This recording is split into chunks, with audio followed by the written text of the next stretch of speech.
Okay, the problem tells us that our decedent is Darlene, and that Darlene had 3 children, Kathleen, Charles, and Clarissa. The problem also tells us that Darlene is survived by some grandchildren. It also unfortunately goes on and describes these people as being grandchildren of Darlene's children. That obviously is not possible. If they were grandchildren of Darlene's children, that would make them Darlene's great-grandchildren. It would also mean that we have an entire generation of people who aren't even named.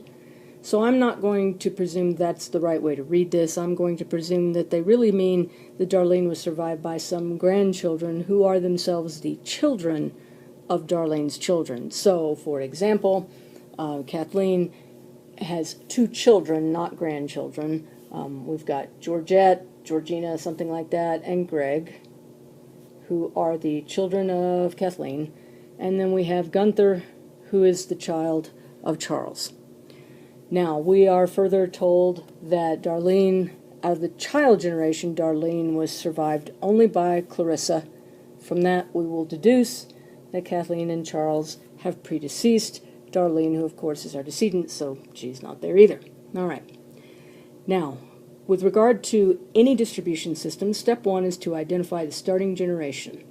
With regard to per capita at each generation, which under the Michigan Code is called representation, that generation would be the first generation with any living members. And the first generation with any living members, obviously, is going to be the child generation because Clarissa is still alive. All right. The next thing we do is we apply the rule. We do this no matter what the distribution system, but since you're only having to learn about one, we don't have to worry about that. But you always start by applying the rule, which is the initial step for the allocation of shares.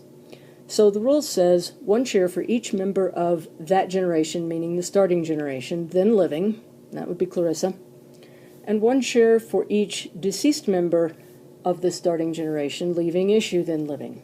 Well, Kathleen is deceased but left living issue, and same for Charles. So all 3 children are going to be allocated 1 share of Darlene's estate.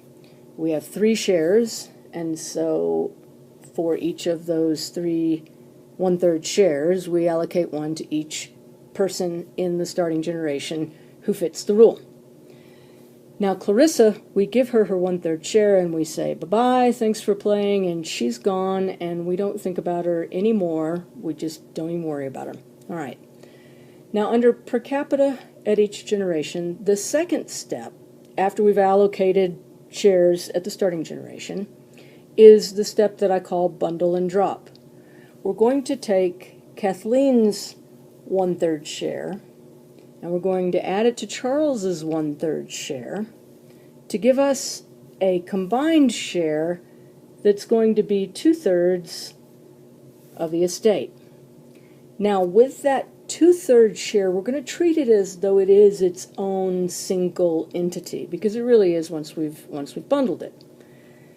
Now we have to go to the next generation, and we have to apply the rule again. Now this is a standard thing. Once you drop a generation, you apply the rule at that generation, treating that generation as the new starting generation for this division.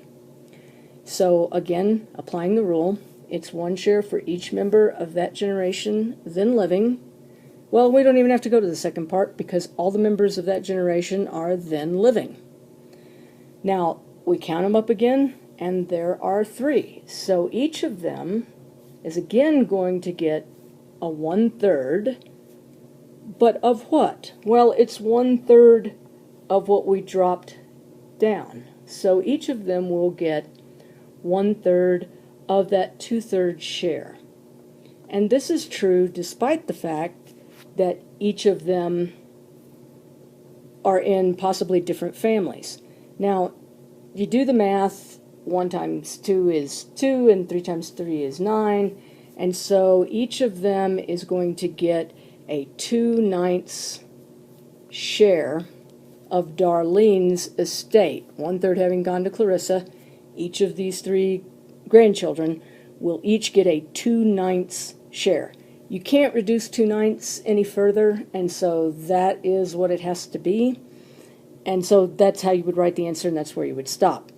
If you could reduce the fraction, you can. I imagine you would probably get all the points that were available, even if all what you said was they each get 1/3 of the 2/3 share.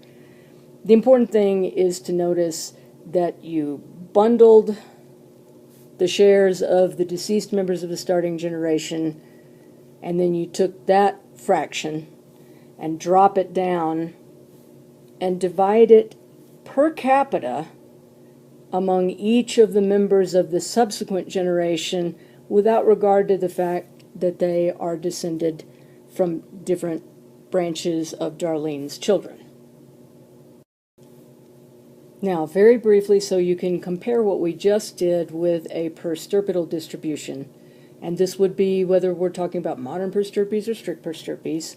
If we were under per stirpes, we would have Darlene as our decedent again, and once again she would have 3 children, and there they are sitting there, and we would note who has additional children, of course. So we would have Georgette, and we would have Greg, or Georgiana, whatever her name is, and Gunther, and we have them coming down from their parents like that. And so first of all, we're going to kill off whoever is deceased, and so we get rid of everybody but Clarissa at that generation. Now again, we apply the rule just like we did before. 1 share for each member of that generation then living, 1 share for each deceased member leaving issue then living, and so again we have 3 shares in each of these children, whether alive or not, whether alive or whether deceased and living issue, we'll get a 1/3 share. Now, here's where the difference comes in. With regard to stirpedal distribution, you just pretty much act as though there's some sort of fence between these family lines once you've made that initial allocation. So you only take a 1/3 share and drop it down for Georgette and Greg, and each of them will get, then we do the rule, 1 share for each member of that generation then living. They're each going to get 1 out of 2 shares times that 1/3 that drop down, which means that each of them will get 1/6. Meanwhile, Gunther, being the only member of that generation then living, with regard to Charles's share, is going to get all of Charles's share. So under the per stirpes distribution, Gunther gets a 1/3 share all by himself, while Georgina, Georgette, whatever her name is, and Greg have to split that 1/3 share, giving them only 1/6 each, and that would be the difference.